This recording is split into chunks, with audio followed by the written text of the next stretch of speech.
స్తోత్రం చెల్లిద్దాం. స్తోత్రం స్తోత్రం స్తోత్రం స్తోత్రం స్తోత్రం స్తోత్రం. హల్లెలూయా హల్లెలూయా.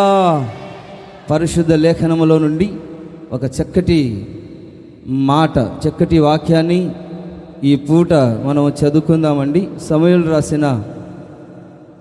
రాసిన మొదటి గ్రంథం 25వ అధ్యాయము 7వ వచనాన్ని చదువుకుందాం. సమూయేలు రాసిన, అందరు తీయండి, పరిశుద్ధ గ్రంథం మొదటి గ్రంథం 25వ అధ్యాయము 7వ వచనాన్ని చదువుకుందాం. నీ యొద్ద గొర్రెల బొచ్చు కత్తిరించు వారు ఉన్నారని సంగతి నాకు వినబడెను. నీ గొర్రెల కాపురులు మా దగ్గర ఉండగా మేము వారికి ఏ కీడు చేసి ఉండలేదు. వారు కర్మేలులో ఉన్నంత కాలము వారు ఏది పోగొట్టుకొనలేదు. హల్లెలూయా. చూడండి, బాగా అర్థం చేసుకోండి. వాక్యం మీద మనసు ఉంచండి. ఎప్పుడైతే వాక్యం మీద మనం మనసు ఉంచుతామో, ఆ వాక్యాన్ని మనం రిసీవ్ చేసుకుంటాం, అర్థం చేసుకుంటామో, అప్పుడు మన జీవితంలో ఈ ఆశీర్వాదాలన్నీ కలుగుతాయి అన్నమాట. ఈ వాక్య భాగంలో మనం గమనించినట్లయితే కర్మేలు గురించి ఇక్కడ వ్రాయబడి ఉందండి. కర్మేలులో ఉన్నంత కాలము వారికి ఏది తక్కువ కాలేదంట, పోగొట్టుకొనలేదంట. ఎందుకంటే అక్కడికి వచ్చిన యొక్క గొర్రెల కాపరులు ఏ స్థలానికి వచ్చారంటే కర్మేలు స్థలానికి వచ్చారంట.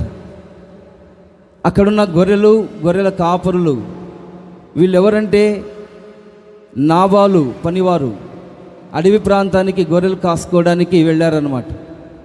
ఆ స్థలానికి ఉన్న పేరేంటంటే కర్మేలు. కర్మేలు అనే పర్వతం మీద చక్కగా వాళ్ళు గొర్రెల్ని మేపుతూ ఉన్నారు. వాళ్ళు చక్కగా కాపుదల ఉంది, ఏది పోగొట్టుకోలేదంట.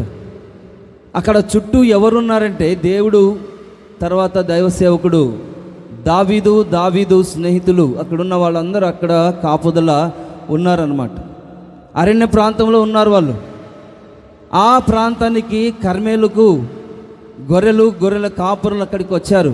వచ్చినప్పుడు వాళ్ళ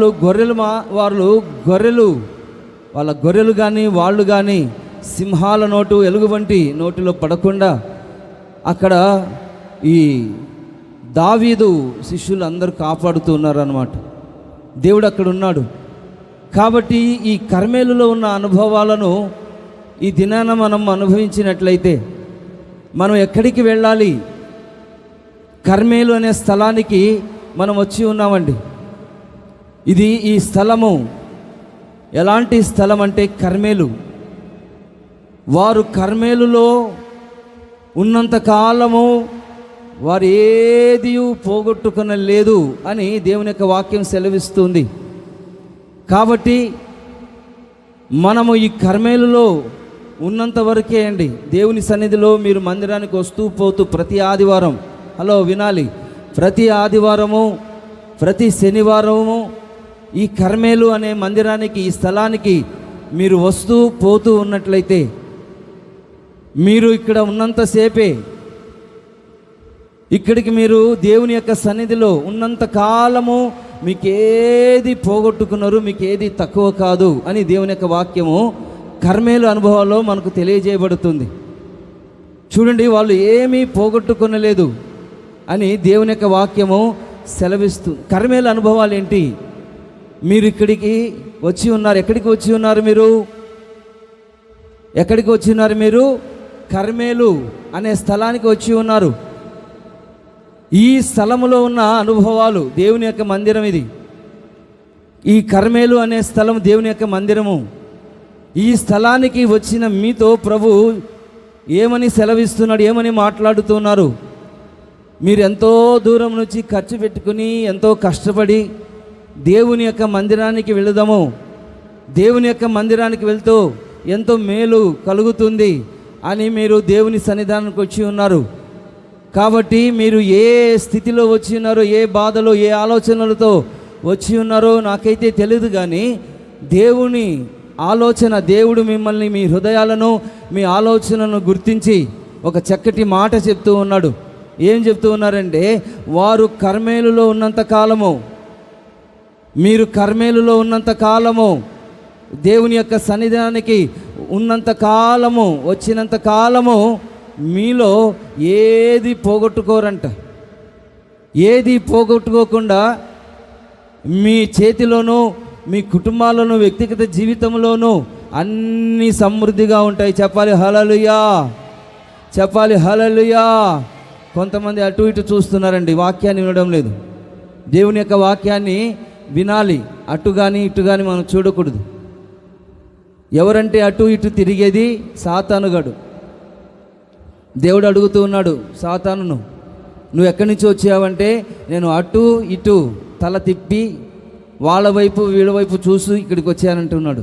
కాబట్టి ఇది నాన్న మీ తలంపులు, మీ ఆలోచనలు అటు కానీ ఇటు కానీ తిప్పకుండా దేవుని వైపు మనం త్రిప్పబడి దేవుని యొక్క సన్నిధిలో మనం దీవించబడుగాక.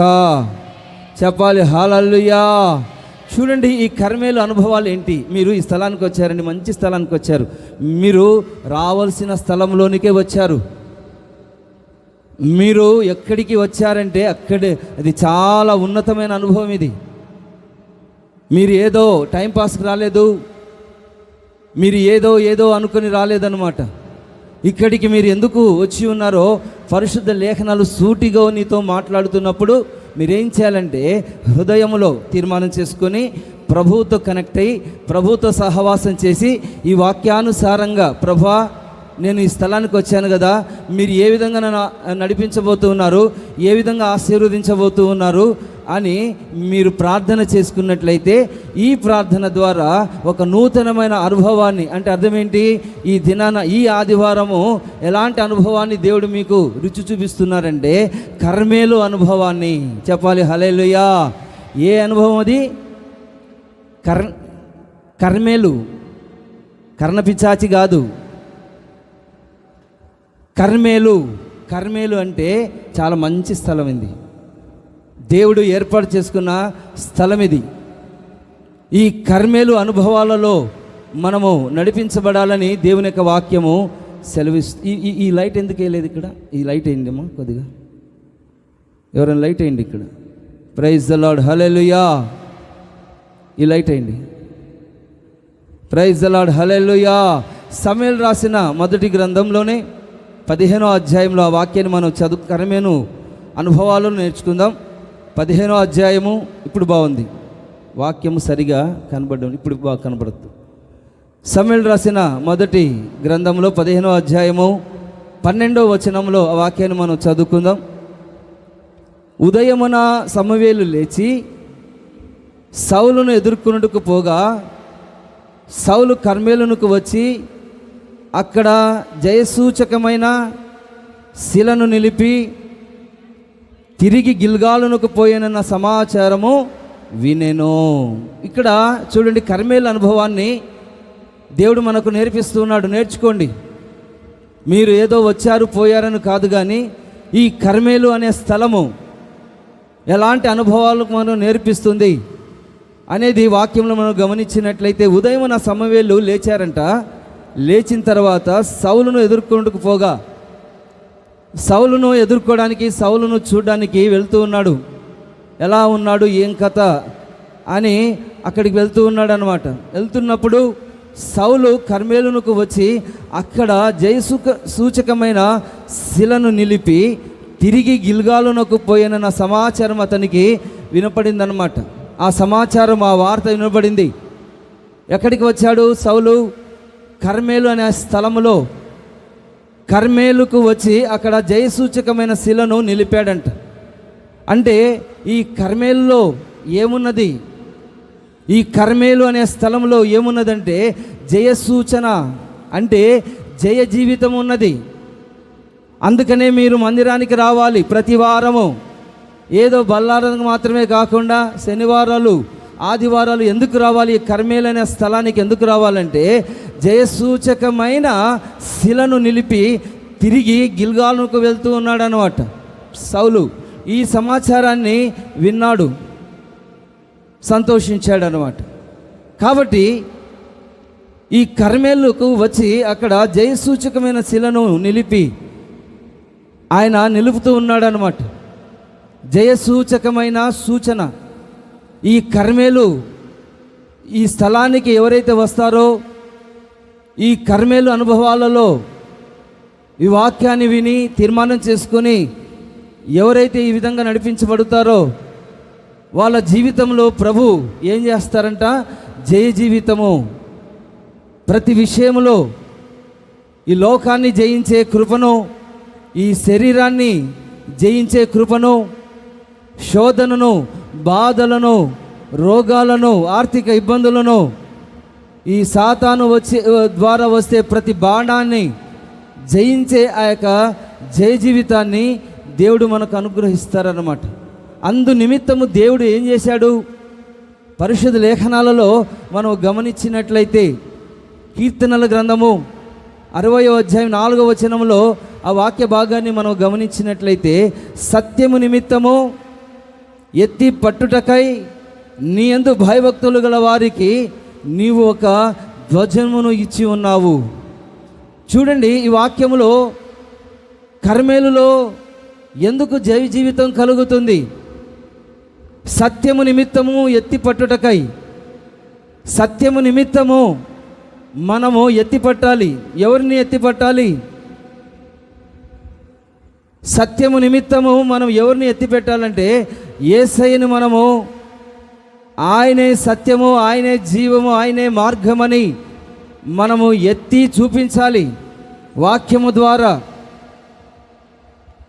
ఇది ఎవరి వల్ల అవుతుందంటే యెహోవా యందు భయభక్తులు గల వారికి ఒక ధ్వజము ఇచ్చి ఉన్నావు. ఒక ధ్వజాన్ని దేవుడు నిలబెట్టి ఉన్నాడంటే ఇక్కడ ఈ కర్మేలు పర్వతంలో. అదేంటంటే సత్యానికి స్తంభాలుగా దేవుడు నిన్ను నన్ను చేసి ఉన్నాడు. హల్లెలూయా! దేవుడు నిన్ను నన్ను చేసి ఉన్నాడు. హల్లెలూయా! సత్యము నిమిత్తము మనము బ్రతకాలి. సత్యము ఏమై ఉన్నదో మనం గ్రహించాలి.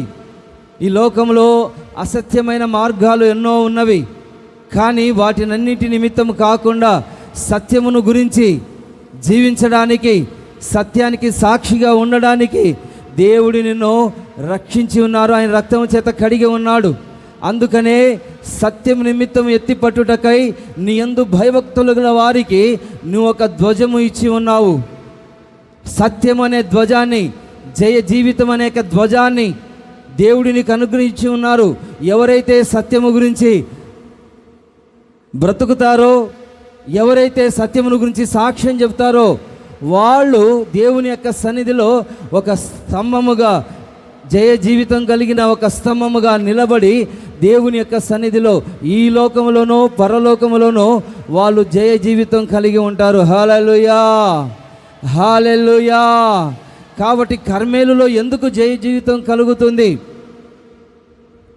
కర్మేలులోనే ఎందుకు జయ జీవితం కలుగుతుందంటే పరిశుద్ధ లేఖనాల్లో ఒకటి మీరు చేయాలన్నమాట. ఒక ఆయన చేశాడు. కర్మేలులో అనే స్థలములో ఒక మంచి పని చేశాడనమాట. ఎవరైనా కర్మేలు అనే స్థలములో ఒక మంచి పని చేశాడనమాట ఒక భక్తుడు. ఎవరైనా చెప్పండి. కర్మేలు అనే స్థలములో ఆయన దేవుని పని చేశాడు. దేవునికి ఇష్టకరమైన పని చేశాడనమాట. ఆయన పేరు ఏంటిదో, ఆయన ఏం చేశాడో ఈ దినాన మనం తెలుసుకుంటే దేవుడు మన జీవితంలో ఆ కర్మేలు అనుభవాలను దేవుడు నడిపిస్తాడనమాట. ఆ దినాన వర్షం లేదనమాట. వర్షం కొరకు ప్రార్థన చేశాడు దైవజనుడు ఏలియా. ప్రార్థన చేసినప్పుడు దేవుడు ఒక కార్యం చేశాడు. అహబ్ అనే రాజుతో దైవజనుడు చెప్తూ ఉన్నాడు, అహబు భోజనము చేయబోయను, కానీ ఏలియా కర్మేలు పర్వతం మీదికి పోయి నేల మీద పడి ముఖము మోకాళ్ళ మధ్య ఉంచుకున్నాడు. అహబు భోజనము చేయబోయను, కానీ ఏలియా ఏం చేశాడంట? కర్మేలు పర్వతానికి వెళ్ళాడు. హల్లెలూయా! అహబు అనే రాజు భోజనం చేయడానికి వెళ్ళాడు. అందరూ భోజనం చేసే సమయంలో ఇతనేం చేశాడంటే కర్మేలు పర్వతము, కర్మేలు అనుభవాలలోనికి వెళ్ళి ప్రార్థన చేస్తూ ఉన్నాడు. ఎలా ప్రార్థన చేస్తున్నాడంటే రాజుల మొదటి గ్రంథం 18వ అధ్యాయము 42వ వచనంలో ఆ వాక్యాన్ని మనం చదువుకున్నట్లయితే, ఆహాబు భోజనము చేయబోయెను కానీ ఏలియా కర్మేలు పర్వతం మీదకి పోయి నేల మీద పడి ముఖము మోకాళ్ళ మీద ఉంచుకొనెను. హల్లెలూయా. అంటే అర్థం ఏంటి? తగ్గించుకొని ప్రార్థన చేసినాడు, తన్ను తాను తగ్గించుకున్నాడు, ప్రార్థన చేశాడు. కాబట్టి ఈ అహాబు రాజు బయలుదేరి భోజనం చేసి బయలుదేరి రథం మీద వెళ్తున్నాడండి. రథం మీద వెళ్తూ ఉంటే ఈయన ప్రార్థన చేసిన వెంటనే వేడుకొనక మునిపి ఉత్తరాన్ని దేవుడు దయచేసి ఉన్నాడు. హల్లెలూయా. చెప్పాలి హల్లెలూయా. ఈ దైవజనుడు ఎప్పుడైతే ప్రార్థన చేశాడో వెంటనే దేవుడు కార్యం చేశాడు. అదేంటంటే చూడండి, ఒక హస్తం లాంటి ఒక చిన్న మేఘం వచ్చిందంట. ఆ మేఘం వచ్చిన వెంటనే ఒక హస్తం, మన చేయి ఉంది కదా, అంత మాత్రమే ఒక మేఘం వచ్చిందంట ఆకాశంలో. చిన్న మేఘం అండి. వచ్చి కారు మేఘాలు కమ్ముకున్నాయి అన్నమాట. కారు మేఘాలు కమ్ముకున్న వెంటనే వర్షం స్టార్ట్ అయిందనమాట. మోపైన వర్షం స్టార్ట్ అయిపోయింది. కానీ ఈ అహాబు రాజు రథముల మీద వెళ్తూ ఉన్నాడు. కానీ దేవుని యొక్క హస్తము దైవజనుడు ఏలియాను బలపరచగా, చూడండి ఆ వాక్యంలో మనం గమనించినట్లయితే, యెహోవా హస్తము ఏలియాను బలపరచగా అతడు నడుము బిగించుకొని అహాబు కంటే ముందుగా పరిగెత్తుకొని పోయి యెజ్రెయేలు గుమ్మముల యొద్ద వచ్చెను. హల్లెలూయా. దేవుని యొక్క హస్తము ఇతన్ని బలపరిచింది. ఈ కర్మేలు ఉన్న అనుభవాలలో ఇతను నడిపించబడుతూ ఉన్నాడు. అందుకనే చూడండి, అందరికంటే ముందుగా దేవుని యొక్క హస్తం ఇతన్ని నడిపించినట్లుగా పరిశుద్ధ లేఖనాల్లో మనం చూస్తూ ఉన్నాం అన్నమాట. నీ జీవితంలో జయాన్ని పొందుకుంటారు మీరు ఎప్పుడంటే దేవుని యొక్క సన్నిధిలో నువ్వు మోకాళ్ళ మీద ప్రార్థన చేసినప్పుడు, మోకాళ్ళ మధ్య నీ తలను ఉంచుకొని ఆ యొక్క నేల మీద నీ తల ఉంచుకొని యేసయ్య పాదముల మీద పడి ఎప్పుడైతే ప్రార్థన చేస్తావో, ప్రార్థన ఆలకించిన దేవుడు నీ జీవితంలో గొప్ప కార్యములు చేయునుగాక. చెప్పాలి హల్లెలూయా. హల్లెలూయా. ఈ కర్మేలులో ఉన్నప్పుడు ఏం కలుగుతుంది? జయ జీవితాన్ని పొందుకుంటున్నావు నువ్వు. ఈ కర్మేలులో ఉండి నువ్వు ప్రార్థన చేసినప్పుడు దేవుని యొక్క హస్తము నిన్ను తోడుకొని ఎక్కడికి వెళ్తుందంటే పరలోకానికి తీసుకుని వెళ్తుంది. ఈ కర్మేలులో ఉన్నప్పుడు, ఈ కర్మేలులో ఉన్న అనుభవాలు మామూలు విషయాలు కాదండి. ఈ కర్మేలులో ఉంటే చాలా మంచి అనుభవాలు మీకు కలుగుతాయి. కాబట్టి ఈ కర్మేలులో ఉండి మిమ్మల్ని మీరే తగ్గించుకొని, గర్వపు హృదయాన్ని తొలగించుకొని దేవుని యొక్క సన్నిధిలో మీరు ప్రార్థన చేసినట్లయితే యెహోవా హస్తము ఏలియాను బలపరిచినట్లుగా దేవుడు నిన్ను బలపరిచి అందరికంటే ముందు ఆయన రాకడలో మనల్ని అందరినీ దేవుడు సిద్ధపరచునుగాక. చూడండి, మోషే కాలంలో కూడా ఒక సంఘటన జరిగింది. ఈ మోషే కాలంలో అమాలేకీయులను వాళ్ళు ఓడించారు. ఎలా ఓడించారంటే మనుష్యులను ఏర్పరిచిన వారితో యుద్ధము చేశారనమాట. ఈ దైవజనుని యొక్క మోషే మనుష్యులను ఏర్పరిచి కొంతమందిని యుద్ధం చేయించడానికి పంపించాడనమాట. అంటే దాని అర్థం ఏంటంటే దేవుడు మిమ్మల్ని అందరిని ఏర్పరచుకున్నాడు. ఎందుకంటే యుద్ధం చేయడానికి. చెప్పాలి హల్లెలూయా. ఆ దినాన మోషే అమాలేకులను జయించడానికి, వాళ్ళందరినీ జయించడానికి మనుషుల్ని పంపించాడంట. నిర్గమకాండములో మనం గమనించినట్లయితే. కాబట్టి విశ్వాసులు సాతానుతో యుద్ధం చేయాలి. ఆ దినాన ధర్మశాస్త్ర ప్రకారంగా అమాలేకీయులు చాలామంది శత్రువులు ఉన్నారు, ఫిలిస్తీన్లు ఉన్నారు. వాళ్ళందరితో యుద్ధం చేయడానికి ఆ దినాన కత్తి పట్టుకున్నారు, ధర్మశాస్త్ర కాలం. కానీ ఇది కృపాకాలంలో ఏం చేయాలంటే విశ్వాసులందరూ సాతానుతో యుద్ధము చేయనట్లుగా, ఈ పోరాటంలో జయం పొందినట్లుగా మనం ఏం చేయాలంటే ఆ పర్వతానికి వెళ్ళాలి. ఈ కర్మేలు అనే పర్వతానికి మనం వెళ్ళి ప్రార్థన చేసినప్పుడు ఆ దినాన మోషే, అహరోనులు, అక్కడున్న ఇశ్రాయేలు అందరికీ జయం కలిగింది.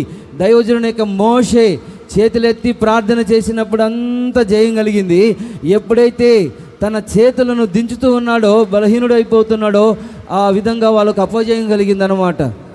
సరేనని అక్కడున్న వాళ్ళు ఇద్దరు కలిసి ఏం చేశారంటే ఆ దైవజనుని యొక్క మోషేకు సహాయం చేశారన్నమాట. కాబట్టి మేము బలహీనమైనప్పుడు మీరు ప్రార్థన చేయాలి, మీరు బలహీనంగా ఉన్నప్పుడు మేము ప్రార్థన చేయాలి. మేము ప్రార్థన చేసినప్పుడు ఈ కర్మేలులో ఉన్న అనుభవం ఏంటంటే ఒకరినొకరు ప్రార్థన చేసుకునొచ్చు, ఒకరినొకరు హెచ్చరించుకొనొచ్చు, ఒకరి ద్వారా ఒకరు మనం మేలు పొందుకొనొచ్చు. ఈ దినాన మోషే కర్రను చేతబట్టుకున్నాడు, కొండ శిఖరం మీద నిలిచాడు. కాబట్టి ఆ దినాన ఇశ్రాయేలుకు జయం కలిగింది. ఈ దినాన నీ జీవితంలో కూడా జయం కలుగునుగాక. చెప్పాలి ఆమేన్. అందరూ చెప్పండి ఆమేన్. హల్లెలూయా చెప్పాలి, హల్లెలూయా. కాబట్టి జయ జీవితం పొందుకుంటాం. ఇక్కడ ఈ కర్మేలులో ఉన్న అనుభవం ఏంటంటే జయ జీవితం పొందుకుంటాం. రెండవ మాటగా మనం గమనించినట్లయితే మీకా రాసిన గ్రంథం 7వ అధ్యాయము 14వ వచనం చదవండి. మీకా రాసిన గ్రంథం 7వ అధ్యాయం 14వ వచనం చదవండి. నీ చేతికర్ర తీసుకొని, మీకా 7వ అధ్యాయం 14వ వచనం, నీ చేతి కర్ర తీసుకొని నీ జనులను కర్మేలునకు చేరిన అడవిలో ప్రత్యేకముగా నివసించు నీ శ్వాసపు వారిని మేపుము. బాషానులోను గిలాదులోను వారు పూర్వకాలమున మేసినట్టుగా మేయుదురు. చెప్పాలి హల్లెలూయా. రెండో మాటగా దేవుడు చెప్తూ ఉన్నాడు. ఏం చెప్తున్నారంటే నీ చేతి కర్రను తీసుకొని నీ జనులను కర్మేలుకు చేరిన అడవిలో ప్రత్యేకముగా నివసించు నీ స్వాస్థపు వారిని మేపుము. కాబట్టి నీ చేతి కర్ర అంటే దేవుని యొక్క వాక్యం. దేవుని యొక్క వాక్యము ఈ కర్మేలులో, ఈ లోకమనే అరణ్యములో నువ్వు జీవిస్తూ ఉన్నావు. కానీ నువ్వు ఎక్కడికి వచ్చి ఉన్నావంటే కర్మేలుకు వచ్చి ఉన్నావు. కాబట్టి ఇక్కడ నీకు మేత సమృద్ధిగా దొరుకుతుంది. అంటే దేవుని యొక్క వాక్యము ఈ కర్మేలు అనే యొక్క స్థలములో సమృద్ధిగా నీకు దొరుకుతుంది. ఎన్నో రోజుల నుంచి దేవుడు నీకు మేత పెడుతూ ఉన్నాడు. వాక్యం అనేక మేత.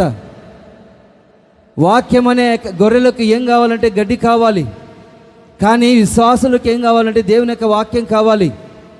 నేను నా గొర్రెలను మేపుదును, నేను నా గొర్రెలకు ప్రధాన కాపరిగా ఉందును, పచ్చిక గల చోట్ల నేను పరుండబెట్టదను, గాఢాంధకారపు లోయలలో నేను సంచరించినను దేనికి భయపడని దావీదు చెప్పినట్లుగా పచ్చిక కలిగిన చోటున దేవుడు నేను పరుండబెట్టి ఉన్నాడు. చెప్పాలి హల్లెలూయా. అందరు చెప్పొచ్చు కదా హల్లెలూయా, హల్లెలూయా. చూడండి, నివసించు యొక్క స్థలం ఇది. ఇక్కడ దేవుని యొక్క వాక్యం వినబడే స్థలం ఇది. దేవుని సన్నిధిలో ఆరాధన చేసే స్థలం ఇది. చేతికర్ర తీసుకొని నీ జనులను కర్మేలుకు చేరిన అడవిలో, అడవి అంటే లోకానికి సాదృశ్యమై ఉన్నదండి. అడవిలో ఏమీ దొరకదు. కొద్దిగా గొప్పగా ఏదో పండ్లు పలహారాలు రకరకాలుగా దొరుకుతాయి, కానీ సమృద్ధిగా దొరకదు. కానీ కర్మేలు అనే స్థలంలో ఏం దొరుకుతుందంటే సమృద్ధిగా ఇక్కడ ఆహారం దొరుకుతుంది. ఇంతకుముందు పూర్వకాలంలో మేయునట్లుగా నేను వాళ్ళని మేపుదును. పూర్వకాలములో అంటే రక్షణ పొందిన యొక్క దినాలలో, మొట్టమొదటి దినాలలో దేవుని యొక్క వాక్యం మీకు సమృద్ధిగా వినబడి ఉన్నది. ఇప్పుడు కూడా రాబోతున్న దినాలలో కూడా ఈ కర్మేలు అనే ప్రాంతానికి మీరు వచ్చి ఉన్నారు. కాబట్టి రాబోతున్న దినాలలో మీ ప్రాణ, ఆత్మ, దేహానికి సంబంధించిన మేత ఆహారాన్ని దేవుడు నీకు ఇచ్చునుగాక. నువ్వు సమృద్ధిగా ఉండునుగాక.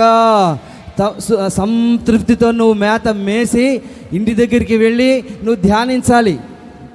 ఈ పశువులు ఏం చేస్తాయంటే తింటాయి, పగలంతా తింటాయి, సాయంత్రానికి వెళ్ళి ఆ శాలలో వెళ్ళి నిదానంగా తన యొక్క ఆహారాన్ని మరలా తీసి అది నెమరు వేస్తూ ఉంటాయన్నమాట. కాబట్టి మీరు విన్న వాక్యాన్ని బట్టి పాయింట్గా మొదటి మాట ఏం చెప్పారు, రెండో మాట ప్రభు ఏం చెప్పాడు, మూడో మాట ఏం చెప్పారు, నాలుగో మాట ఏం చెప్పారు అని అన్నిటినీ వారం అంతా ఏం చేయాలంటే మొదటి మాటను ధ్యానించాలి. ఇంటికి వెళ్ళి మీరు ఏదో పనులు చేసుకుంటూ బిజీగా ఉండొద్దండి.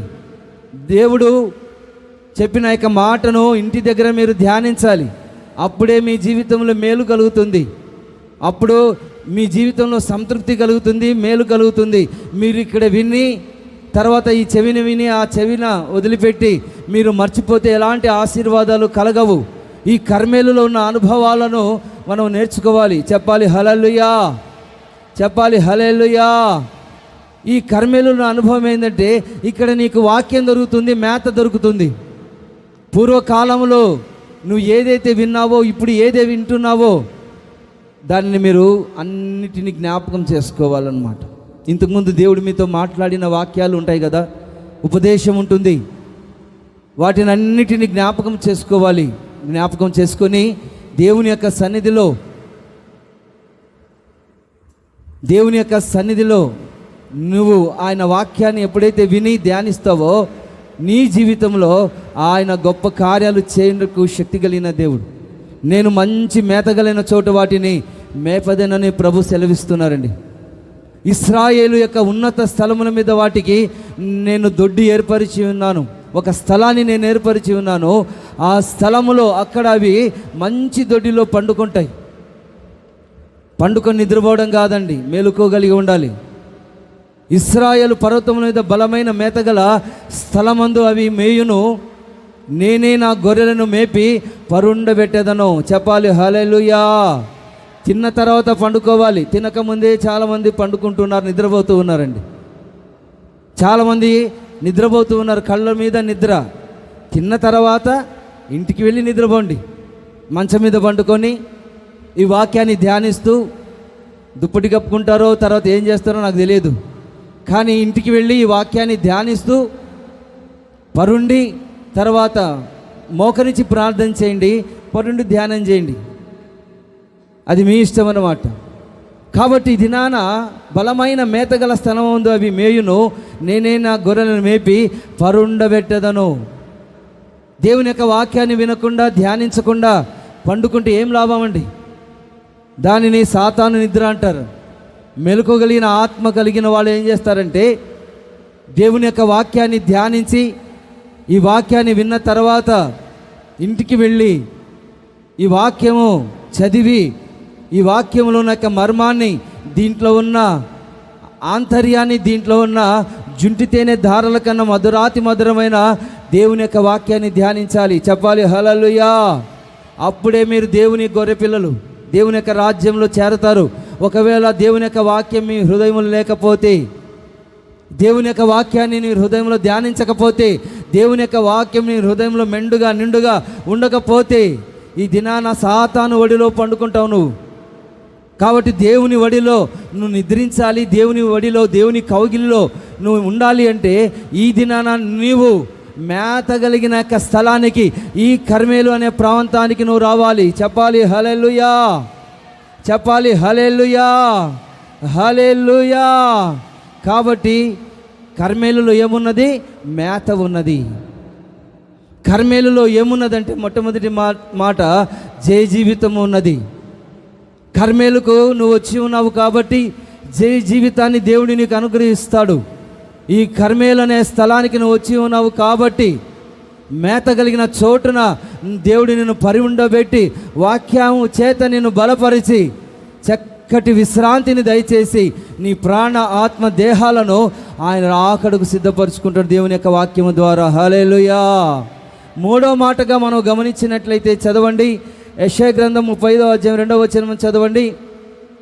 యెషయా గ్రంథం 35వ అధ్యాయం 2వ వచనం చదవండి. అది బహుగా పూయును, ఉల్లసించును, ఉల్లసించి సంగీతములు పాడును. లెబనోను సౌందర్యము దానికి కలుగును. కర్మేలు షారోనులకున్న సొగసు దానికుండును. అవి యెహోవా మహిమను, మన దేవుని తేజస్సును చూచును. హల్లెలూయా. మీరు హల్లెలూయా చెప్పడం లేదు. హల్లెలూయా చెప్పాలి. హల్లెలూయా. అది బహుగా పూయును. ఉల్లసించి సంగీతములు పాడును.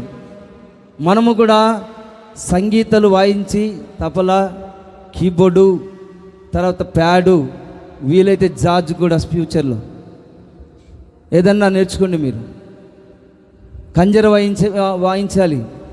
ఈ విధంగా సంగీతములతోనూ ఉల్లసించి సంగీతములతోనూ లెబనోను సౌందర్యము దానికి కలుగును. ఎప్పుడైతే నువ్వు సంగీత వాయిద్యముల ద్వారా దేవునిని స్తుతిస్తావో, దేవునిని ఆరాధిస్తావో, లెబనోనుకున్నంత సౌందర్యం నీకు కలుగుతుంది. అంటే అందం నీ ఆత్మకు నువ్వు ఆత్మీయంగా అందగాడివి, అందగెత్తవు అన్నమాట అర్థం. అంటే ఈ సౌందర్యం గురించి, ఈ అందము గురించి చెప్పడం లేదు ఇక్కడ. కర్మేలులో ఉన్నవారు అందగత్తెలుగా, అందగాళ్ళుగా తయారవుతారంట. నువ్వు పాడుతూ ఉన్న సమయంలో, నువ్వు స్తుతిస్తున్న సమయంలో, నువ్వు ఆరాధిస్తున్న సమయంలో నీ ఆత్మ అందంగా దేవునికి కనబడుతుందన్నమాట. నువ్వు ఆరాధించకుండా, స్తుతించకుండా, ప్రార్థించకుండా దేవుని యొక్క సన్నిధిలో మౌనంగా ఉండి దేవుని యొక్క సన్నిధిలో ఉన్నట్లయితే నీ జీవితంలో సౌందర్యం ఉండదు. ఈ కర్మేలులో షారోనుకున్న సొగసు దానికుండును. అవి యెహోవా మహిమను, మన దేవుని తేజస్సును చూపిస్తూ ఉంటాయి. చెప్పాలి హల్లెలూయా. చెప్పాలి హల్లెలూయా. హల్లెలూయా చెప్పేవారందరూ అందగాళ్ళు అనమాట. హల్లెలూయా. హల్లెలూయా ఎవరైతే చెప్పరో వాళ్ళు నల్లటి వారు అనమాట. వాళ్ళ యొక్క ముఖమంతా వికారంగా మార్చబడుతుంది. సాతానుకు సంబంధించిన వాళ్ళు దేవునిని స్తుతించకుండా, దేవునిని ఆరాధించకుండా, హల్లెలూయా చెప్పకుండా, స్తుతించకుండా ఎవరైతే ఉంటారో వాళ్ళు ఎవరంటే సాతానుకు సంబంధించిన వాళ్ళు. వాళ్ళ అందమంతా క్షీణించిపోతూ ఉంటుంది.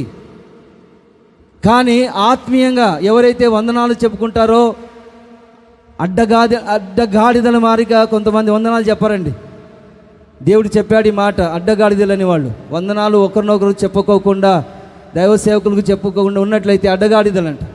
కాబట్టి అలా ఉండకుండా ఈ దినాన మనం ప్రభువును స్తుతించే వారముగా ఉండాలి. హల్లెలూయా చెప్పాలి. హల్లెలూయా. ఈ కర్మేలులో ఉన్న అనుభవం ఏంటంటే, కర్మేలు షారోలోకున్న సొగసు అంటే అర్థం ఏంటి? ఇంకొక అర్థం కూడా ఉందన్నమాట. అర్థం సొగసు అంటే అర్థం ఏంటంటే, ఎప్పుడైతే నీ హృదయంలో లోపం లేకుండా ఉంటుందో, పాపము లేకుండా ఉంటుందో, అంటే లోపము లేని జీవితం అన్నమాట. లోపము లేని బ్రతుకు. సొగసు అంటే అర్థం ఏంటి? సొగసు అంటే అర్థం ఏంటి? అందము. మనం అద్దంలో చూసుకున్నప్పుడు మీరు చక్కగా అందంగా ఉన్నారనుకోండి, అంటే ఏ లోపం లేకుండా మనం సరి చేసుకుంటాం అద్దంలో కదా. మన కళ్ళను, తర్వాత మన ఎంట్రుకలని, సమస్తాన్ని మనం ఏం చేస్తామంటే సరి చేసుకుంటాం. అదేవిధంగా సరి చేసుకొని చక్కగా స్నానం చేసి బట్టలు ఉతుక్కొని, బట్టలు వేసుకొని, పౌడర్ రాసుకొని, తర్వాత ఏదేదో మనం చేసుకుని అందంగా కనబడి దేవుని మందిరానికి వస్తామండి. చక్కగా శుభ్రంగా వస్తామన్నమాట. సొగసు అంటారు దీన్ని, సౌందర్యం అంటారు, దీనిని సౌందర్యము అంటారు. కనబడడం లేదంట మీరు, అందుకని ప్రైజ్ ది లార్డ్. హల్లెలూయా చెప్పాలి. హల్లెలూయా. సొగసు అందం అన్నమాట. మీరు అందంగా కనబడాలని చక్కగా దూకొని చక్కగా వస్తారన్నమాట. సొగసు అంటే ఈ కర్మేలులో మీరు ఎక్కడికో బ్యూటీ పార్లర్కి వెళ్ళాల్సిన అవసరం లేదు. గోవాలో చాలా ఉన్నాయి బ్యూటీ పార్లర్లు. అక్కడికి వెళ్తే నేను అందంగా చేస్తారు. నీ కనుబొబ్బలు కానీ, కళ్ళు కానీ, ముక్కు కానీ, తర్వాత గోళ్ళు కానీ చక్కగా చేస్తారనమాట డబ్బులు ఇస్తే కదా. కానీ ఇక్కడ ఎక్కడికి వెళ్ళాల్సిన అవసరం లేదు. మీరు కర్మేలుకు వచ్చినట్లయితే దేవుడు మిమ్మల్ని అందంగా చేస్తారనమాట. హల్లెలూయా హల్లెలూయా. ఈ కర్మేలులో ఏమున్నదంటే సొగసు, బ్యూటీ. హోసన్నా బ్యూటీ పార్లర్ అనమాట ఇది. హోసన్నా బ్యూటీ పార్లర్ ఇది. ఇక్కడికి మీరు వచ్చినట్లయితే చక్కగా దేవుడు మిమ్మల్ని చూడు అలంకరించుకుంటున్నారు చక్కగా కొంతమంది.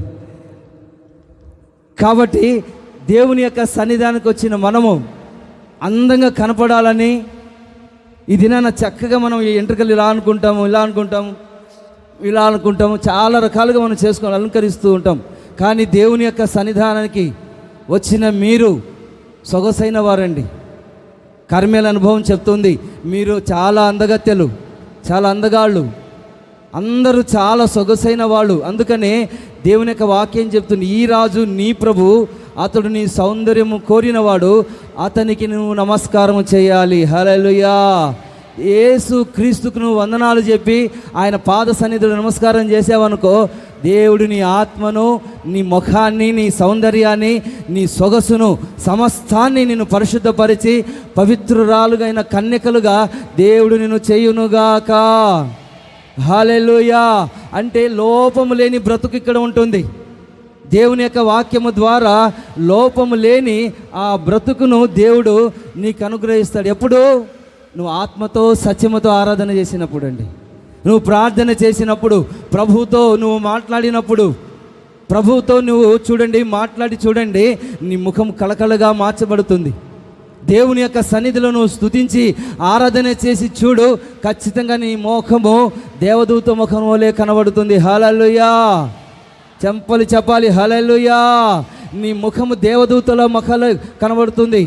ఒకవేళ నువ్వు నల్లగా ఉండొచ్చు, తెల్లగా ఉండొచ్చు, పొట్టిగా ఉండొచ్చు, పొడువుగా ఉండొచ్చు, ఎలాగైనా ఉండు, కానీ నువ్వు దేవునితో, నీ రాజు, నీ ప్రభువు, నీ అందాన్ని కోరుకున్నవాడు, నిన్ను కోరుకున్నవాడు అన్నమాట.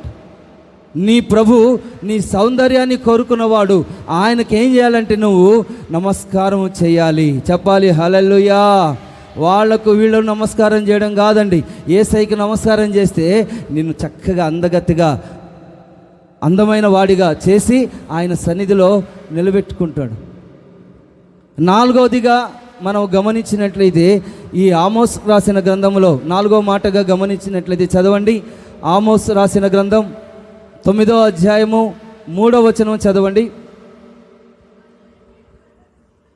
వాళ్ళు కర్మేలు పర్వత శిఖరమున దాగినను నేను వారిని వెతికి పట్టి అచ్చట నుండి తీసుకొని వచ్చేదను. చాలండి. ఇక్కడ ఈ వాక్యం ఎవరికి చెప్పబడుతుంది? ఆ దినాన అన్యజనులకు చెప్పబడుతుందండి. అన్యజనులంట దేవుడు చూడడం లేదని సముద్రంలో దాక్కుంటారు, భూమి అగాధంలోనికి వెళ్తారు, ఆకాశ మండలంలోకి వెళ్తారంట. ఎక్కడ దాగి ఉన్నా, కర్మేలు పర్వతంలో దాగి ఉన్నా నిన్ను వెతికి నిన్ను అచ్చటి నుండి తీసుకుని వస్తాను. అయితే యాకోబు సంతతి వారి గురించి అయితే నేను వారిని నాశనము చేయను, ఎందుకంటే వాళ్ళు కర్మేలులో ఉన్నారు కాబట్టి. హల్లెలూయా. చెప్పాలి. హల్లెలూయా. కర్మేలులో ఎవరైతే ఉంటారో వాళ్ళని దేవుడు కాపాడుతాడు. ఈ కర్మేలు అంటే అర్థం ఏంటంటే దాగి ఉండు చోటు అన్నమాట, దాగు చోటు. ఈ కర్మేలులో ఉన్న అనుభవం ఏంటంటే, కర్మేలు అనుభవాలు దాగుచోటు అన్నమాట. ఒకవేళ దేవుని దగ్గర నువ్వు దాక్కోకుండా, ఆయనను ఆశ్రయించకుండా, ఆయనకు ప్రార్థన చేయకుండా నువ్వు ఈ కర్మేలులో ఉన్నా, గిలాదులో ఉన్నా, ఏ ప్రాంతంలో ఉన్నా నిన్ను ఆయన పట్టుకొని తీసుకుని వచ్చి నిన్ను శిక్షిస్తాడనమాట. నువ్వు కర్మేలులో ఉంటే నువ్వు నాశనము కావు. ఆ అధ్యాయం అంతా మీరు ఇంటికి వెళ్ళి చదువుకోండి. యాకోబు సంతతి వారిని ఆయన కాపాడుతాడు, నాశనము చేయడు. ఎవరైతే కర్మేలులో ఆ స్థలంలో ఉండకుండా, రక్షించబడకుండా, దేవుని వైపు తిరగకుండా, ఆయన దాగు చోటులో ఉండకుండా ఈ దిన ఉంటారో వాళ్ళని వెతికి తీసుకుని వచ్చి దేవుడు శిక్ష వేస్తాడని దేవుని యొక్క వాక్యం సెలవిస్తూ ఉంది. కాబట్టి మీకు శిక్ష కావాలా? దేవుని యొక్క కాపుదల కావాలా? దేవుని యొక్క కాపుదల కావాలంటే నువ్వు కర్మేలు అనే యొక్క స్థలంలో దాగి ఉండాలి. చప్పట్లు కొట్టండి. హల్లెలూయా. చప్పట్లు కొట్టండి అందరూ. హల్లెలూయా. బుద్ధిమంతుడు ఏం చేస్తాడంట? అపాయం వచ్చుట చూచి దాక్కుంటాడు. జ్ఞానము లేనివారు యోచింపక ఆపదలో పడుతారని సామెతల గ్రంథంలో వ్రాయబడి ఉంది. బుద్ధిమంతుడు అపాయం వచ్చుట చూచి ఎప్పుడైతే అపాయం వస్తుందో వెంటనే దాక్కుంటాడనమాట. యేసు క్రీస్తు నామాన్ని బట్టి ఆశ్రయిస్తాడు, ప్రార్థన చేస్తాడు. ఎప్పుడైతే నీకు అపాయం వచ్చిందో వెంటనే యేసు క్రీస్తు నామముని దగ్గరికి వెళ్ళి ఏం చేయాలంటే ఆయన నామాన్ని బట్టి నమస్కారం చేసి, ప్రభువా నమస్తే తండ్రి, ప్రైజ్ లార్డ్ ప్రభువా, యేసయ్యా నన్ను కరుణించండి నాయనా, కృప చూపించండి రాజా, కనికరించండి తండ్రి, భిక్ష పెట్టండి అయ్యా, మీ కృప దయచేయండి అని మనం ఆయనను ప్రతిమలాడుకొని వేడుకున్నట్లయితే, నువ్వు వేడుకొనక మునిపే ఆయన నీకు ఉత్తరమును దయచేసి నీ జీవితంలో ఆయన గొప్ప కార్యములు చేసి ఆయన రెక్కల నీడలో దాచునుగాక. హల్లెలూయా. అంతవరకు మనం ఏం చేయాలి చెప్పండి? దేవుడు మనల్ని కాపాడాలి, దేవుని రాకడికి సిద్ధపడాలి. అంతవరకు మనం ఏం చేయాలి? ఏం చేయాలి? ఎక్కడికి వెళ్ళి దాక్కోవాలి? ఎక్కడికి వెళ్ళి దాక్కోవాలంటే యెషయా గ్రంథంలో 26వ అధ్యాయం 21వ వచనం చదవండి. 26, 21. నీవు వెళ్ళి నీ అంతఃపురములలో ప్రవేశించుము, నీవు వెళ్ళి నీ తలుపులు వేసుకొనుము, ఉగ్రత తీర్పు వరకు కొంచెం సేపు దాగి ఉండము. హల్లెలూయా, హల్లెలూయా. ఇది కొద్దిగా సౌండ్ పెట్టిది కొద్దిగా. నీవు వెళ్ళి నీ అంతఃపురములలో ప్రవేశించుము, నువ్వు వెళ్ళి నీ తలుపులు వేసుకునము, ఉగ్రత తీరిపోయేంత వరకు కొంచెం సేపు దాగి ఉండుము. ఉగ్రత దినమందు దేవుడు నీకు మేలు చేస్తాడన్నమాట. ఉగ్రత దినమందు ఈ డబ్బులు నీకు అక్కరావు. ఉగ్రత దినమందు నీ టాలెంట్ నీకు అక్కర రాదు. ఉగ్రత దినమునందు నీ ఆస్తి, నీ పొలాలు, నీ ఉద్యోగం నీకు అక్కర రాదు. ఉగ్రత తీరిపోయేంత వరకు నువ్వేం చేయాలంటే నువ్వు వెళ్ళి అంతఃపురములో ప్రవేశించుము. హల్లెలూయా. నువ్వు వెళ్ళి తలుపులు వేసుకున్నాము. హల్లెలూయా. నువ్వు వెళ్ళి చూడండి, రహస్యమందు చూచుచున్న నీ తండ్రికి నీవు ప్రార్థన చేసినట్లయితే, రహస్యమందు చూచుచున్న నీ తండ్రికి, చూడండి అక్కడ రాయబడి ఉంది, ప్రార్థన చేయుము, రహస్యమందు చూచుచున్న నీ తండ్రి నీకు ప్రతిఫలం ఇస్తాడనమాట. ఆమె చెప్పాలి. హల్లెలూయా. నువ్వు వెళ్ళి నీ అంతఃపురములలో ప్రవేశించుము, నువ్వు వెళ్ళి నీ తలుపులు వేసుకునము. హృదయం అనే యొక్క తలుపు తెరిచి దేవుని యొక్క సన్నిధిలో నువ్వు ప్రార్థన చేసినట్లయితే నీ హృదయాన్ని తెరవాలండి. నీ హృదయం అనే యొక్క తలుపులు తెరిచి ఎప్పుడైతే రహస్యమందు చూచుచున్నాడు నా తండ్రి అని నువ్వు ప్రార్థన చేస్తావో తప్పనిసరిగా ఆ ఉగ్రత దినము వరకు దేవుడు నిన్ను కాపాడునుగాక. కొంచెం సేపేదో దాగి ఉండాలండి, కొన్ని రోజుల వరకే. ఒక 60 years, 70 years, 80 years, 50 years, 40 years నువ్వు ఎన్ని రోజులు బ్రతికి ఉంటావో అన్ని రోజులు ఎక్కడ దాగి ఉండాలంట? యేసయ్యలో నువ్వు దాగి ఉండాలి. చెప్పాలి హల్లెలూయా. అంతఃపురములో దాగి ఉండాలి. హల్లెలూయా. తలుపులు వేసుకోవాలి. హల్లెలూయా. తలుపులు వేసుకొని ఏం చేయాలంటే రహస్యమందున యొక్క తండ్రికి హృదయం అనే తలుపులు తెరిచి ప్రభువుతో విచ్చలవిడిగా నువ్వు మాట్లాడాలి. ఇష్టానుసారంగా మాట్లాడాలి, మనుషులతో కాదు, వాళ్ళతో వీళ్ళతో కాదండి, ముసలమ్మ ముచ్చట్లు కాదు. నువ్వు తలుపులు వేసుకొని హృదయం అనే తలుపులు తెరిచి రహస్యమందు చూచు నీ తండ్రి నీకు ప్రతిఫలం ఇస్తాడు. కాబట్టి ఆయనకు ప్రార్థన చేసినట్లయితే ఉగ్రత దినము వరకు, అంటే ప్రభు రాకడేంత వరకు నువ్వు ఆయన సన్నిధిలో దాగి ఉన్నట్లయితే ఈ దినాన నీ జీవితంలో నీవే నాకు దాగుచోటువయ్యా, శ్రమల నుండి రక్షించదవు, విమోచన గానములతో నువ్వు ఆవరించుదువుగాక. చెప్పాలి ఆమేన్. హల్లెలూయా, హల్లెలూయా. చూడండి, దాగి ఉండాలి. ఎప్పుడైతే మనం దాగి ఉంటామో మనం కాపాడబడతామండి. అతల్య అనే ఒక దుర్మార్గపు రాజు ఉన్నాడు. ఎక్కడ? పరిశుద్ధ గ్రంథంలో. ఇక్కడ ఉన్నాడండి, ఇక్కడున్నాడు. పరిశుద్ధ గ్రంథంలో ఒక ఆయన ఉన్నాడు, అతల్య. అతల్య అనే రాజు ఉన్నాడు. అతను ఏం చేశాడు తెలుసా? ఏం చేశాడు అతల్య అనే రాజు? మీరు బైబిల్ చదువుతున్నారు కదా, చెప్పండి. అతల్య అనే రాజు ఏం చేశాడు ఆ దినాలలో? ఏం చేశాడంటే తన కుమారుడు చనిపోయాడండి.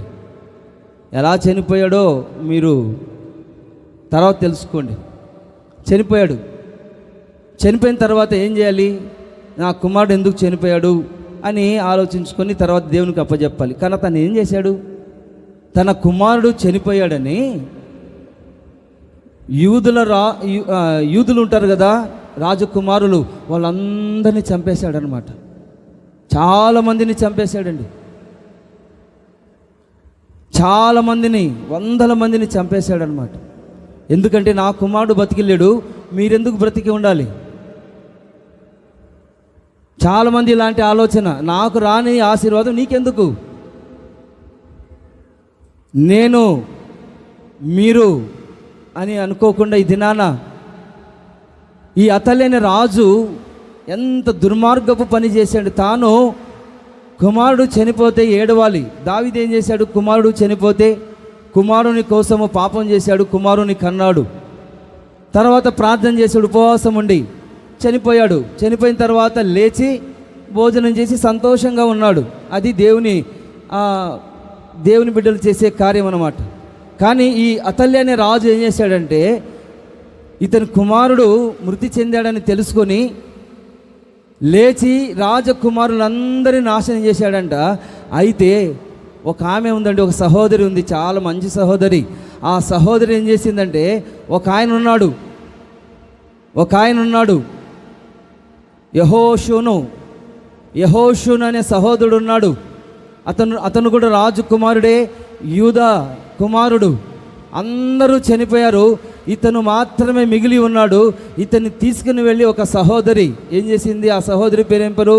యెహోషేబా అనే సహోదరి ఏం చేసిందంటే ఇతన్ని కూడా చంపుతాడు ఈ దుర్మార్గుడు, ఇతన్ని కూడా హింసిస్తాడు ఈ దుర్మార్గుడు అని ఈమె ఏం చేసిందంటే ఒక దాదిని ఇతన్ని తీసుకుని వెళ్ళి ఒక చోటులో రహస్యముగా తప్పించిందనమాట.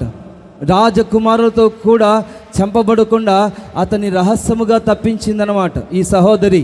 కాబట్టి ఈ దినాన మనం ఏం చేయాలంటే దేవుని యొక్క సన్నిధిలో అనేక మందిని, దేవుని యొక్క బిడ్డల్ని తప్పించే వారిగా దేవుడు నిన్ను చేయునుగాక. చెప్పాలి హల్లెలూయా. నువ్వు మాత్రమే దాగి ఉండడం మాత్రమే కాకుండా, నువ్వు మాత్రమే తప్పించబడడమే కాకుండా ఇంకా అనేకుల్ని తప్పించే వారిగా దేవుడు నిన్ను ఇక్కడ ఉంచి ఉన్నాడు. చెప్పాలి హల్లెలూయా. ఈ వాక్యాలన్నీ రాజుల 2వ గ్రంథము 11వ అధ్యాయం 3వ వచనంలో వ్రాయబడి ఉంటుంది. మీరు ఇంటికి వెళ్ళి చదువుకోండి. అతల్య అనే రాజు ఎలాంటి దుర్మార్గపు పనులు చేశాడో, తాను చెడింది గాక ఇతరులను కూడా చెడగొట్టాడు. తాను చెడిన యొక్క కోతి వనమంతా చెడగొట్టినట్లుగా తన యొక్క ఆలోచన నెరవేర్చబడాలని అందరి మీద రుద్ది ఏం చేస్తాడు? అందరినీ చెడగొడుతూ ఉంటాడు అన్నమాట. అలా ఉండకూడదు. మన ఆలోచనలు సంఘం మీద రుద్దకూడదు. మన ఆలోచనలు కాకుండా ఈ దినాన మనము దేవుని యొక్క సన్నిధిలో అనేకుల్ని తప్పించేవారిగాను, అనేకుల్ని కాపాడేవారిగాను, అనేకుల్ని ఆయన సన్నిధిలో దాగుకునే వారిగా ఉండున్నట్లుగా దేవుడు మనల్ని అందరినీ చేయునుగాక. చెప్పాలి హల్లెలూయా, హల్లెలూయా. చూడండి, 6 సంవత్సరాలు యెహోవా మందిరమందు దాదితో కూడా దాచబడి ఉంచిందంట. 6 సంవత్సరాలండి. 6 సంవత్సరములు యెహోవా మందిరమందు దాదితో కూడా దాచబడి ఉండెను అని రాజుల 2వ గ్రంథం 11వ అధ్యాయము 13వ వచనములో వ్రాయబడి ఉందన్నమాట. కాబట్టి దినాన మనం అనేకుల్ని తప్పించే వారిగా ఉండునట్లుగా మనం ఏం చేయాలంటే ఆయన సన్నిధిలో మనము దాగి ఉన్నట్లయితే అనేకుల్ని తప్పించే శక్తిని దేవుడు మనకు అనుగ్రహించునుగాక. చెప్పాలి హల్లెలూయా. చూడండి, మనం దాగి ఉండాలి. ఎక్కడ దాగి ఉండాలి?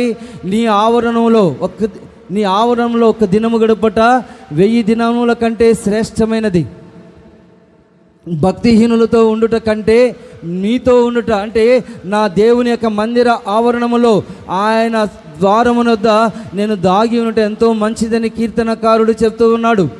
కాబట్టి ఈ దినాన మనం దాగి ఉండాలి దేవుని యొక్క మందిరంలో. ఈ కర్మేలు అనే యొక్క స్థలంలో మనం దాగి ఉన్నట్లయితే జయ జీవితాన్ని దేవుడు మనకు అనుగ్రహిస్తాడండి.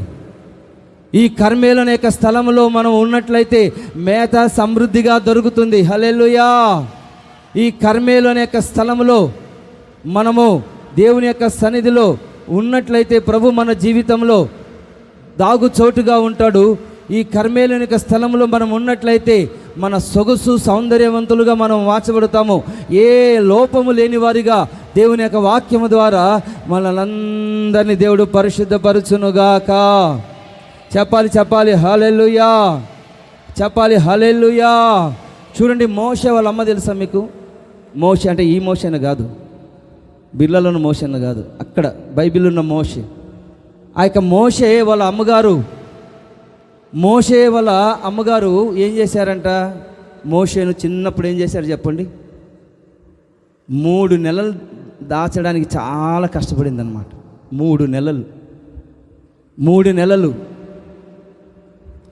నెలలు దాచడానికి ఎంతో కష్టపడింది. దాచలేక చేయలేక కష్టపడి ఇంకేం చేసిందంట, ఒక జమ్ము పెట్టె తయారు చేసి దానికి కీలు రాసి జమ్ము పెట్టె చేసిందనమాట.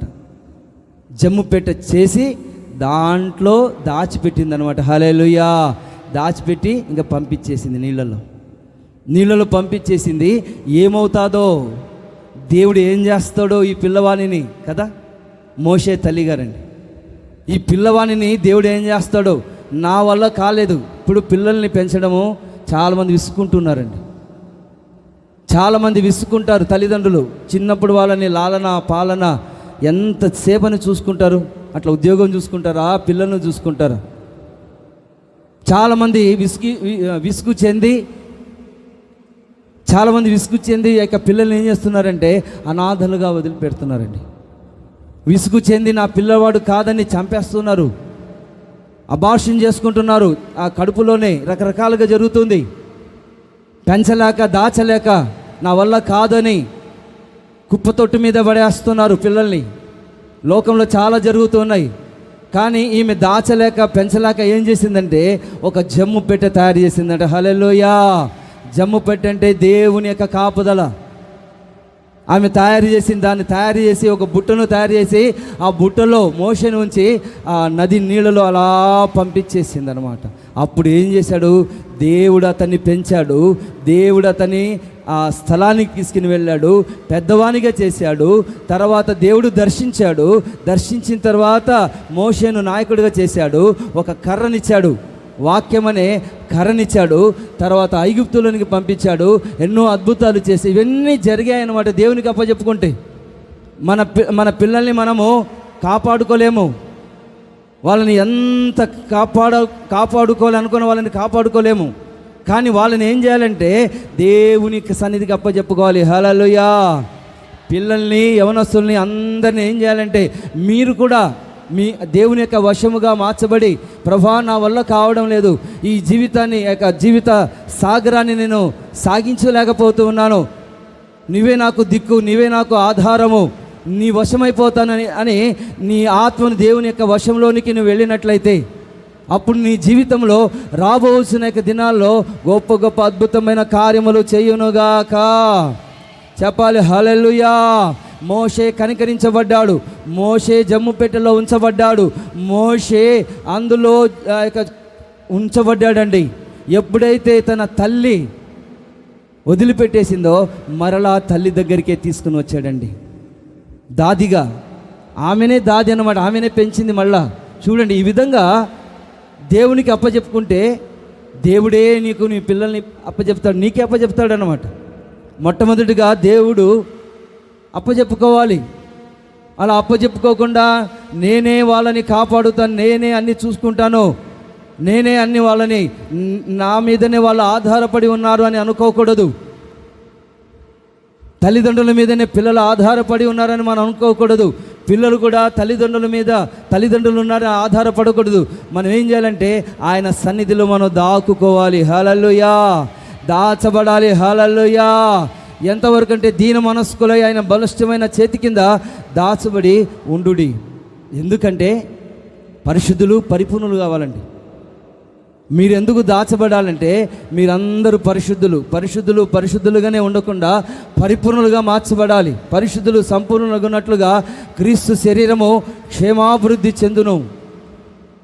అందుకని కొంతమంది అపోస్తులుగాను, కొంతమంది సువార్తికులుగాను, కొంతమందిని దేవుడు ప్రవక్తలుగాను, కొంతమందిని దేవుడు కాపరులుగాను, కొంతమందిని ఉపదేశ క్రమములు నేర్పించేవారిగాను దేవుడు ఏర్పాటు చేసుకున్నారు. కాబట్టి మనము అపోస్తుల బోధ యందును, ప్రవక్తల యొక్క బోధ యందును మనము ఆ పునాది మీద మనం కట్టబడచ్చు. ఈ దినాన మనం దాగి ఉన్నట్లయితే తగిన సమయమునందు దేవుడు నిన్ను హెచ్చించి ఆయన బలిష్టమైన చేతి కింద నిన్ను బలపరచునుగాక.